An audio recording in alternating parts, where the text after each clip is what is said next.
श्री शिवाय नमस्तुभ्यम, हर हर महादेव, जय महाकाल, जय माता रानी। कैसे हैं आप सभी लोग? देखिए, आप सभी को पता है चैत्र नवरात्रि के बहुत ही प्यारे और विशेष दिन चल रहे हैं और कल है चैत्र नवरात्रि की चतुर्थी तिथि, जो कि इस दिन को बहुत ही ज्यादा खास और विशेष बनाती है। और ये है चैत्र नवरात्रि का सबसे विशेष उपाय, जो कि सिर्फ और सिर्फ चतुर्थी तिथि के दिन किया जाता है। आपको तुलसी जी की जड़ में मात्र ये एक चीज डाल देनी है। अगर आपके घर में धन को लेकर के काफी सारी समस्याएं चलती हुई आ रही है, पैसा नहीं आ रहा है, व्यापार नहीं चल रहा, नौकरी नहीं लग रही है, कर्जा लेने की नौबत आ चुकी है, किराया हक देने के तेसे में ही है, पूज्य गुरुजी ने कहा कि तुलसी की जड़ में इस एक चीज को डाल देना। इस दिन आपके घर में कभी धन की आवक रुके ही नहीं, सदैव बढ़ती चली जाएगी।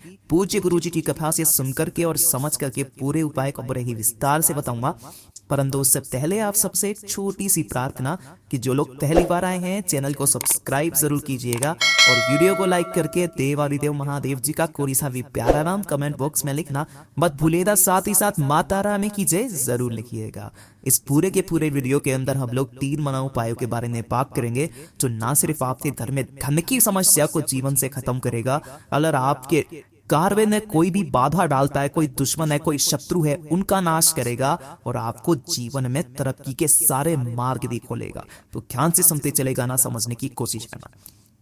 सबसे पहले बात करते हैं पहले वाले उपाय की, जो कि आपको तुलसी जी की जड़ में ये वाला उपाय करना है। देखिए, अगर आपके घर में धन नहीं आ रहा है, पैसे को लेकर के काफी सारी समस्या चलती हुई आ रही है, व्यापार नहीं चल रहा है या फिर व्यापार घाटे में जा रहा है ना, नौकरी में नहीं लग रही है, किसी भी तरीके से किराया तकबे में के पैसे नहीं है। पूज्य गुरु जी का शब्द है ये कि अगर आपके इतने बुरे दिन चल रहे हैं, कर्जा तक लेने की नौबत आ चुकी है, तो दुनिया में किसी के सामने हाथ मत फैलाना। इस चतुर्थी के दिन इस वाले उपाय को कर लेना। सबसे पहले आपको एक दीपक तैयार करना है। जो दीपक आप तैयार करोगे ना, चित्र के अनुसार देख लीजिएगा, आपको लंबी बाती का दीपक तैयार करना है इस वाले उपाय में। किसका? लंबी बाती का। आपको नहीं दिखाई दे रहा, मैं यहां पर लिख देता हूं।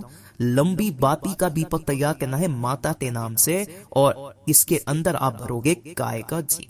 गाय का घी, ये तो पहले नंबर का काम ये करोगे। और वो जो गुरुजी ने कहा कि अगर आपके घर की स्त्री इस उपाय को करती है ना, उसे 100 गुना फल मिलता है इसी वाले उपाय का चतुर्थी तिथि के दिन। साथ ही साथ 1 लोटा शुद्ध जल आपको अपने घर का ये वाला तैयार कर लेना है। 1 लोटा शुद्ध जल अपना एकदम ताजा जल। इसी के साथ में लेनी होगी हल्दी। अब जो भी आप हल्दी लो, चाहे आप इसी हुई हल्दी लो, नवरात्र में जब आप इस उपाय को करते हो, चाहे हल्दी की एक गांठ ले लो, कोई सिंह ले सकते हो, हल्दी लेनी है, ये चीज ध्यान रखना। अच्छा रहेगा आप एक हल्दी की गांठ ले लें। इसी के साथ में आपको लेना होगा 1 गुड़ का टुकड़ा। ध्यान से सुनिएगा, 1 गुड़ का टुकड़ा आपको यहां पर लेना है, ज्यादा बड़ा नहीं लेना उसी के अंदर। और साथ ही साथ मैंने फोटो नहीं लिया है, एक लेना होगा आपको 1 रुपए का सिक्का लक्ष्मी के तौर पर। 1 रुपए का सिक्का मिल जाए, 5 का मिल जाए, 10 का मिल जाए, 2 का मिल जाए, वो 1 सिक्का आपको ले लेना है। और इन सभी चीजों को, किन किन चीजों को? 1 हल्दी की गांठ, 1 गुड़ का टुकड़ा और 1 सिक्का लक्ष्मी के तौर पर, तीनों चीजों को आपको इसी कलश के अंदर डाल देना है। और जो आपने एक दीपक तैयार किया है, सुबह या दिन में जब भी स्नान करें, स्नान करने के पश्चात परिवार की कोई भी महिला, स्त्री, बहन, बेटी, माता अपने शरीर पर चाहो तो एक रुमाल, चाहे अंगूठा, कोई ना कोई एक सफेद रंगा आपके साथ में होना चाहिए। आपके घर में जहां तहीं पर भी तुलसी जी का दमला लगा हुआ है ना, तुलसी जी का पौधा है जिसकी आप पूजा करते हो, वहां पर आपको पहुंचाना है।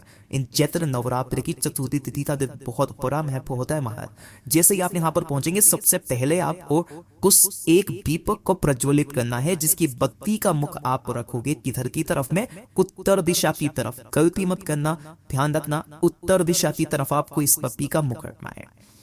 दोनों हाथों में उस कलश को पकड़ना और उस कलश को पकड़ करके अपना नाम और गोत्र बोल करके इस वाले जल को आपको एक एक करके 7 बार में, ये चीज ध्यान रखना, 7 बार में आपको इस जल को तुलसी जी की जड़ों में आपको सींचना है। गलती मत करना कि आप ऊपर से इन पत्तों के ऊपर डालें, नहीं, केवल जड़ में।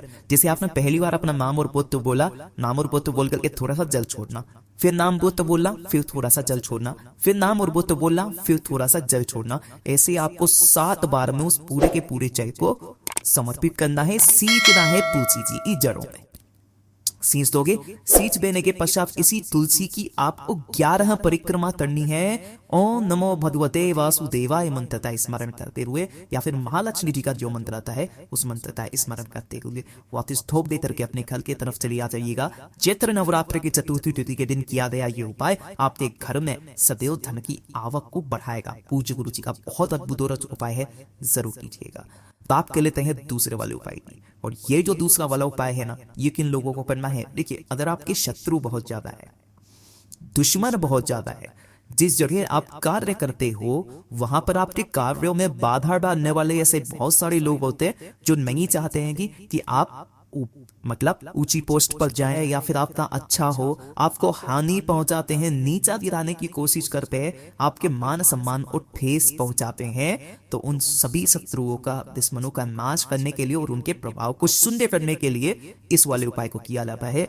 एक लोटा शुद्ध जल अपने घर का, ठीक है, एक लोटा शुद्ध जल अपने घर का लेना। साथ ही साथ लेना होगा आपको एक पान का पत्ता। जो भी एक पान का पत्ता लोगे, ध्यान रखना खंडित नहीं होना चाहिए। उसी के साथ में आपको लेनी होगी थोड़ी सी पिसी हुई हल्दी, पिसी हुई वाली हल्दी, ठीक है ना। और थोड़ी सी लेनी होंगी काले तिल। ये जो काले तिल होते हैं ना, शत्रुओं का नाश करने के लिए काले तिलों का प्रयोग किया जाता है ना। तो काले तिल, ये सारी चीजें लेनी है और इन्हें लेकर के किसी भी महादेव जी के मंदिर शिवलिंग के पास पहुंचाना। देखिए, मैंने आपको जो एक लोटा शुद्ध जल बचाया वो किस लिए बताया कि अगर आपके आसपास कहीं पर भी गणेश जी का मंदिर नहीं है ना, तो आप इस उपाय को शिवलिंग पर भी कर सकते हैं। और जब आप शिवलिंग के पास में जाओ तो एक लोटा पहले जो समर्पित करना और उसके पश्चात आपको ये उपाय करना है। लेकिन अगर आप गणेश जी के मंदिर जा रहे हो तो आपको एक लोटा जल ले जाने की कोई जरूरत नहीं है। उसकी जगह पर आप एक दीपक भी लेकर के जा सकते हो, गाय की घी का, बोलीबत्ती का। और भगवान गणेश जी के समक्ष में आपको पहले उस दीपक को प्रज्वलित करना है। जो पान का पत्ता आपने लिया है, उस पान के पत्ते के ऊपर आपको हल्दी से एक स्वस्तिक का निर्माण करना है। आपको शायद दिखाई दे या ना दे, मैं हाईलाइटर से बना रहा हूं, थोड़ा सा समझने की कोशिश कीजिएगा। यहाँ पर आपको एक स्वस्तिक का निर्माण कर देना है। मैं लाल कलर से बना देता हूं, है ना। ये किससे बनाना है स्वस्तिक? आपको हल्दी से। और इसी के ऊपर जो भी व्यक्ति है जो कि आपको नुकसान पहुंचाता है, शत्रु है, उसका नाम बोल करके उन काले तिलों को आपको यहाँ पर समर्पित कर देना है। समर्पित कर देने के पश्चात अपनी कामना कहना कि उसका मतलब नाश तो क्या, उसका प्रभाव शून्य हो जाए, वो मेरे कार्य में बाधा ना डाले। जैसी आपको कामना करनी है वैसी कामना करना। और इस पत्ते को आपको गणेश जी के सामने समर्पित करना है। और इस दीपक को उठा करके इसी पत्ते के ऊपर, उन काले तिलों के ऊपर तरकी वापस घर की तरफ चले आ जाता है। पूज्य गुरु जी ने कहा, चाहे कितना भी बड़ा शत्रु के ना, उसका प्रभाव हमेशा तेज शून्य हो जाएगा। अगर आप इसी वाले उपाय को यहाँ शिवलिंग तल करते हैं तो पहले एक लोटा शुद्ध जल देव आदिदेव महादेव जी की शिवलिंग पर समर्पित करना। और जैसा आपने वहां पर किया है, उस पत्ते को आपको ये जो शिवलिंग का राइट हैंड साइड का हिस्सा होता है ना, भगवान गणेश जी का चरणारी, यहाँ पर ला करके उस पत्ते को समर्पित करके अपनी कामना कह करके आ जाना। आपके सारे शत्रुओं पर नाश हो जाएगा। पूज्य गुरु जी का बहुत अद्भुत उपाय है, जरूर कीजिएगा। बात कर लेते हैं तीसरे वाले उपाय की। तीसरा वाला उपाय किन्हें करना है कि देखिए, अगर आप करियर में उन्नति पाने के लिए, तरक्की पाने के लिए काफी ज्यादा मेहनत कर रहे हो, लेकिन मेहनत का फल आपको नहीं मिल रहा है, सफलता में नहीं मिल रही है, बहुत सारी कोशिश कर ली, सब कुछ करके देख लिया लेकिन नहीं हो रहा है ना, तो एक छोटा सा काम इस चतुर्थी तिथि के दिन करना। एक लोटा शुद्ध जल अपने घर का ले लेना। थोड़ा सा लेना होगा आपको सफेद तेल, इस तरीके से, ठीक है ना, थोड़ा सा, मात्र इससे ज्यादा में नहीं चाहिए। एक चुटकी सफेद तिल ले लेना। और इसी के साथ में आपको लेना होगा एक लौंग का जोड़ा। हो सके तो आप ₹1 का सिक्का और ले सकते हैं। और इन सभी चीजों को आपको इसी वाले कलश के अंदर डाल देना है ना। लेकिन सफेद तिल, लौंग का जोड़ा, यह मस्त है। इन सभी चीजों को इसके अंदर डालना। जहां पर भी आपके घर में गणेश जी का कोई मूर्ति हो, फोटो हो, उसके समक्ष में पहले गायत्री जी का गोलबत्ती का दीपक प्रज्वलित करना, पूजन पाठ करना गणेश जी का। और उन्हीं के समक्ष में इस कलश को आपको यहाँ पर रख देना है, दातर के अपनी कामना कह करके, करियर में तरक्की पाने की कामना कह करके इस कलश को यहाँ पर रखे रहने देना। जब रात्रि का समय आएगा ना, जब चतुर्थी का चांद निकल करके आएगा, है ना, तो इस चंद्रमा को आपको इसी वाले कलश को उठाना और इस चंद्रमा को आपको अर्घ देना है इसी वाले कलश से।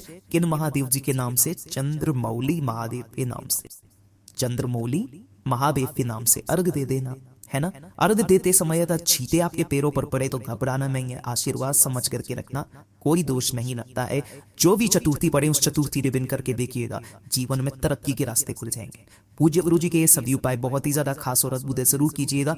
वीडियो पसंद आए को लाइक जरूर करना, साथ ही साथ चैनल को सब्सक्राइब जरूर कीजिएगा। मैं आपसे मिलता हूँ अगले वीडियो में, तब तक के लिए ओम नमः शिवाय, जय महाकाल, जय माता रानी।